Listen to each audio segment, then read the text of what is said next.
آج ہم بات کریں گے کہ 2025 میں ڈگری اور مہارتوں کے درمیان کیا فرق ہوگا، خاص طور پر پاکستان کے تناظر میں۔ ہم سب جانتے ہیں کہ پاکستان میں اکثر لوگ ڈگری کو بہت اہمیت دیتے ہیں۔ والدین، دوست اور معاشرہ سب یہی کہتے ہیں کہ اگر آپ کے پاس اچھی ڈگری ہے تو آپ کی کامیابی یقینی ہے۔ لیکن کیا یہ سچ ہے؟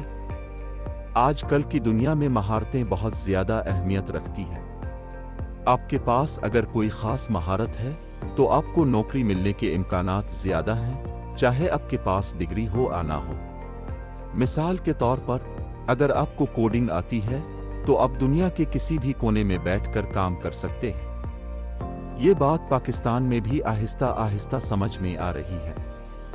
لوگ اب یہ سمجھ رہے ہیں کہ صرف ڈگری کافی نہیں ہے، بلکہ عملی مہارتیں بھی ضروری ہیں۔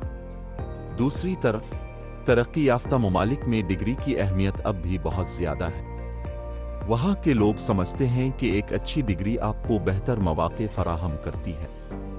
لیکن یہ بھی سچ ہے کہ وہاں بھی مہارتوں کی قدر بڑھ رہی ہے۔ بہت سی کمپنیاں اب یہ دیکھتی ہیں کہ آپ کیا کر سکتے ہیں، نہ کہ آپ نے کیا پڑھا ہے۔ پاکستان میں اگر ہم مہارتوں پر توجہ دیں تو یہ ہمارے نوجوانوں کے لیے ایک سنہری موقع ہوگا۔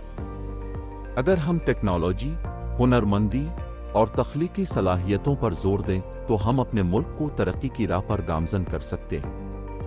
یہاں تک کہ اگر آپ کے پاس ڈگری نہیں ہے لیکن آپ کے پاس کوئی خاص مہارت ہے تو آپ خود کو ایک کامیاب پیشہ ور بنا سکتے ہیں۔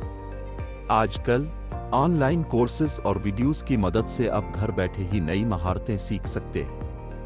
یعنی 2025 میں اگر آپ صرف ڈگری کے پیچھے بھاگ رہے ہیں تو آپ پیچھے رہ جائیں گے۔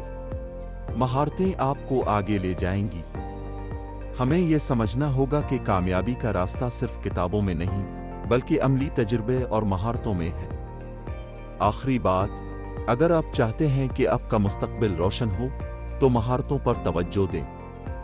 ڈگری اہم ہے، لیکن مہارتیں آپ کو کامیابی کی راہ پر گامزن کر سکتی ہیں۔ یہ وقت ہے کہ ہم اپنے نوجوانوں کو مہارتوں کی طرف راغب کریں تاکہ وہ دنیا کے ساتھ چل سکیں۔